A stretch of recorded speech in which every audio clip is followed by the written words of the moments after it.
Right, let's get into our first discussion now. President Muhammadu Buhari has charged security chiefs to step up measures to ensure that Nigerians are protected at all times. It was the first meeting with security chiefs since his return, and it held at his residence in the presidential villa, Abuja. We won this report by State House correspondent Tai Amodu contains flash photography.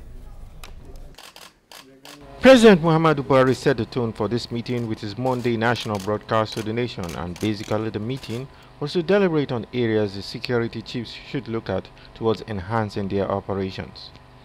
The meeting went on behind closed doors, and after the meeting, the Chief of Defense Staff, General Gabriel Olonishakin, briefed State House correspondents on the outcome of the meeting.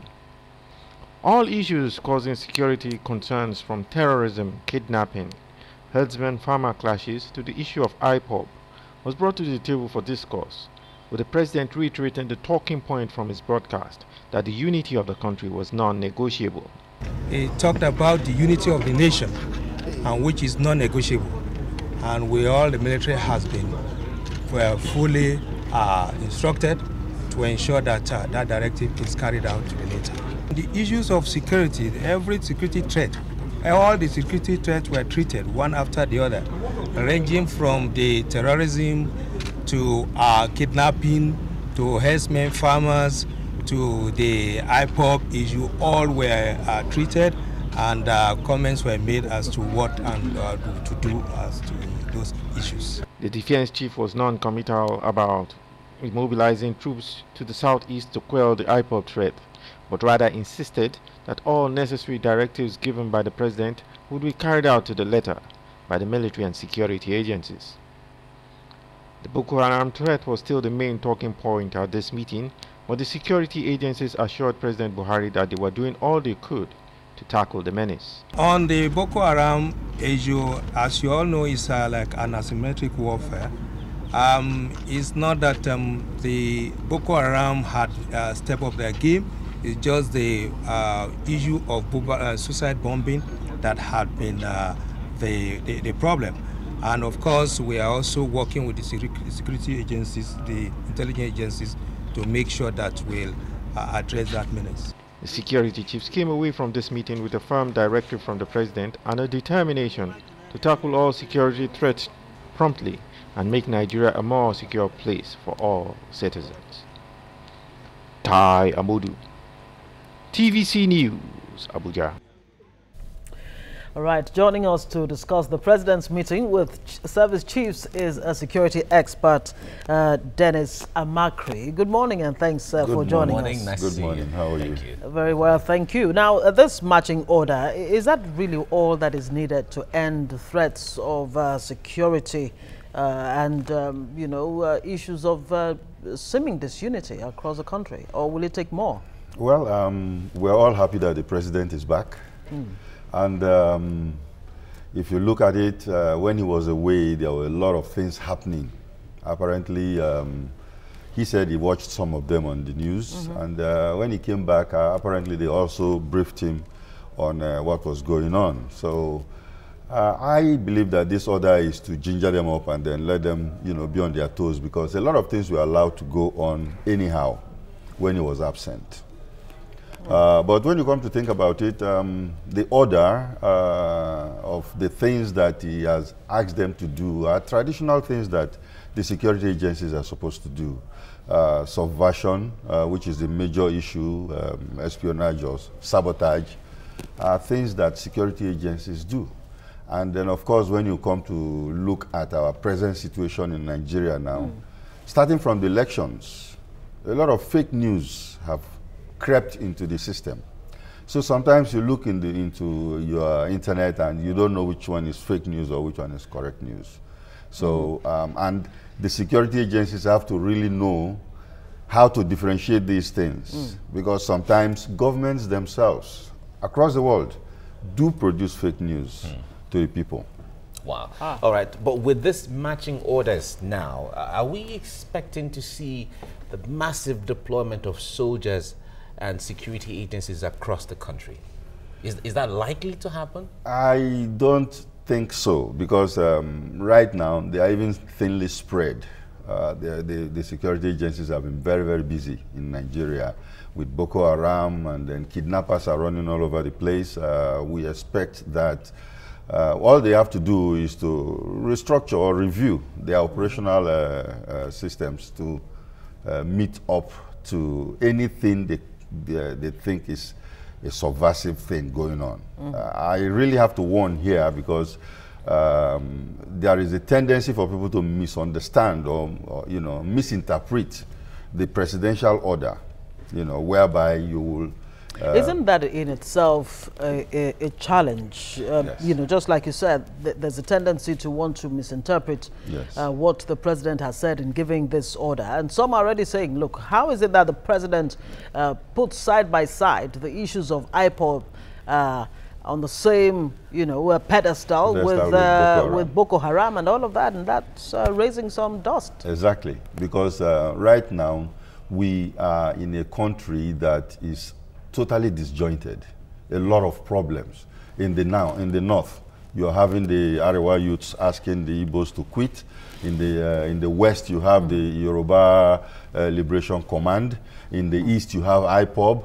In the south, you are having the militants who are trying to also declare an independence of their area on October 1. So the country is having all kinds of little disjointed situations happening there. The security agencies should have briefed the president properly, and then tell him that these are the problems. And then, of course, I think it's more of talking to people and telling them, I'm back here now, we're the same country, tell me your problem, and we'll look at it and solving that problem from that angle. But as it is right now, with the security issues degenerating to the level it is, that the president has to give matching orders to the service chiefs, does it look like the circumstance has overwhelmed or gone beyond the capacity of the police that are meant to be the everyday agency that maintains law and order? That is another problem we have in Nigeria, where we are now used to deploying soldiers, the military. Military are supposed to be for the national integrity or protection, and not to be performing their duties inside the country. And that is because the police had not been strengthened enough. We will expect that the police could be strengthened, or even the state security service, will operate inside and take care of internal security, to be more strengthened. Because even with this order, it is very, very difficult for them to carry out this order with the kind of equipment or training that they have available now. Yes, so they need to boost it for them to perform optimally. Okay, now you just mentioned the need or possibility to actually dialogue with this different people that are agitating for one thing or the other. Yes. Are you saying then that force may not be the alternative, it may not be the way of solving this problem? Of course, we do recall when acting president, now Vice President Oshibajo, was in charge while the president was away, he had, all different meetings with stakeholders from north, south, east, and west all across the country. Is that what Buhari should be looking at to solve this problem? Yeah, I think that report will be in front of him to look at, because going with force does not solve any problem. Nigeria has gone through a 30-month civil war. At the end of the day, they have to come and sit down and then talk again about it. So no matter what happens, I think dialogue is the best answer, especially for a multicultural society like Nigeria. Now, from the president's speech on Monday and to the meeting with service chiefs and the matching orders, as the case may be, Nigerians are somehow a little bit bigger. If you go to social media and people's reaction here and there between yesterday and now, yes, a lot of people have anxiety already, and they're saying, are we seeing the face of Buhari in 1985 coming back in 2017? Well, yeah, you cannot really remove the spots from the tiger, from the leopard, okay? Yes, he's a military guy, and that was why Nigerians voted him. Because the problem was so bad that they needed somebody who is strong enough, as compared to the previous president, who will handle the situation with an iron hand and deal with it. He said he's a converted, born-again Democrat, but of course, you always see the soldier in him. So what would it take then to enhance the operations and ensure, that troops within and outside the country actually perform optimally? That is one of the mandates that the president has given to the security chiefs. Yes, I think they have to sit back and understand the directive. They should train their people or brief their own people who are going to go into the fields on what that order actually means. You don't go and start arresting somebody because they said that they want Nigeria to be restructured. Because restructure is different from breaking apart. It's just like your house. If you want to restructure your living room, you turn the furniture around and you restructure it, but the building is still there. It's the same building, and I think they have to understand that where Nigeria is one. Before we were 3 regions. Yes. It became 4, and then from 4 to 12, 12 to 30 something. So, we've been restructuring, and Nigeria has always been one. So if you want to restructure, you can still go ahead and restructure. If Nigeria has always been one, why are people calling for, restructuring? Yes, it doesn't necessarily mean balkanizing the country. Exactly. But when the president says Nigeria's unity is non-negotiable, is it just defending the Nigerian constitution? Pre-independence, there was a national conference that did not in any way allow talk of secession and all of that. Is that what the president is merely doing, just defending the constitution? Well, if you look at the international scene, there are many countries, Turkey, Greece, even in the United Kingdom recently, where the Scottish people wanted to go out of the United Kingdom. And there was a referendum. Yes, and there's a referendum, and I think that's a direction where we should be going. Because when you say it's non-negotiable, it means that we don't want to talk about it. But people, like the former president who said that Nigeria was non-negotiable, is the same guy who has come to say that, Nigeria should restructure. So Czechoslovakia, the examples are so many, So but if we want to restructuring and the negotiation of the unity or entity of Nigeria, are they the same thing? Well, we can restructure within the unity of Nigeria, or we can break up and then go different paths, so balkanizing. Like regional system, is that what you're talking about? Or like a confederation? Yeah, you can do a confederation, you can do regionalization, all kinds of things, but Nigeria remains the same. But we have to, But if it does not work, then, like what happened in Czechoslovakia, what they call the velvet divorce, smooth divorce, that everybody, no blood, no arms, no violence, and everybody said, okay, bye-bye, we'll see you later. But in Nigeria, I think Nigerians want to be one country. But all I think they are asking for will be equity and justice. All right. Now, at the meeting, from the reports we got, the president was telling the service chiefs and also the police to check the excesses of unwanted element. He used the word unwanted element, especially those who are calling for secession of the country and all of that. Now, that would directly maybe point fingers to agencies or groups, like, not the agency, groups like IPOB and the others. And there's been a video making round in social media that Biafra Security Service and all of that. Such kind of, how much of a threat are all of those to the unity of the country in true terms? Yeah, I think things like that should be looked into very well. When you start forming groups or trying to form local armies, that are not for the good of the people, then it's like confronting the federal government, and that will not be allowed.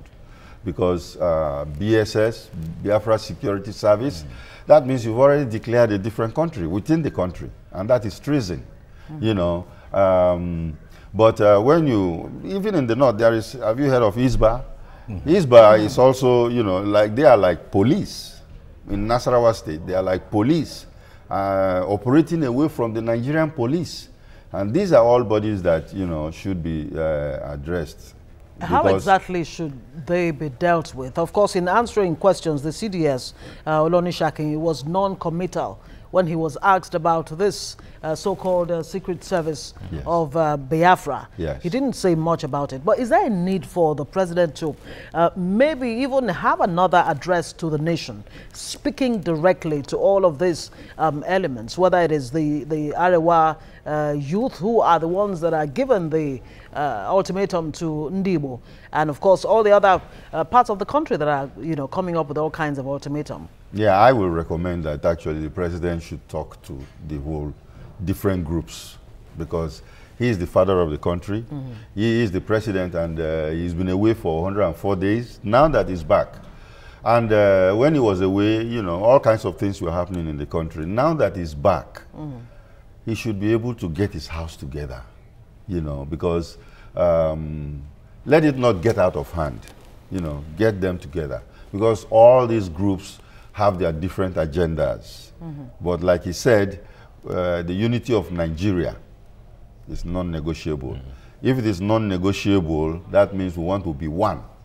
You know, divided we fall, united we stand, but when we are standing, we should agree and respect each other.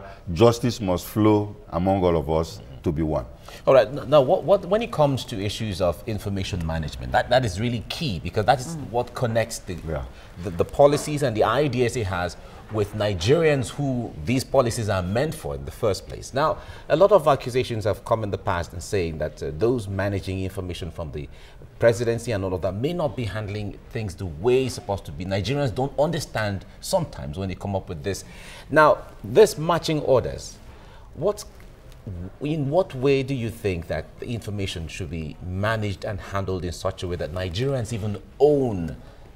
Because these issues, these agitations are coming from Nigerians in the first place. Yes. In fact, you've just mentioned it.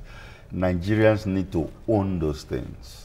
You know, if you want to convince me to be in the same country, then you have to give me your side of the argument, and then if I have to buy into that so that we can be one, you know. And that's why I said that the directives have been given. I am very sure that the security agencies are now sitting down in their boardrooms and also studying it and thinking of the operational way of carrying it out. So if they feel that it is going to be skewed, the best thing for them to do is to go back to the president and said, this is, you know, from our operational order, this is what we have discovered, and maybe we have to do this or that, A, B, C, D. But right now, they should talk to Nigerians, because we are all Nigerians. We should talk to them and then bring people together. Know the agitations that are worrying everybody. Absolutely. And of course, in the same breath, the president has said that he will look into the grievances of the Southeast. That in itself is a pointer to some direction. Exactly. Dennis Amakri, security expert, thank you so much for joining us this morning. Thank you very much for coming.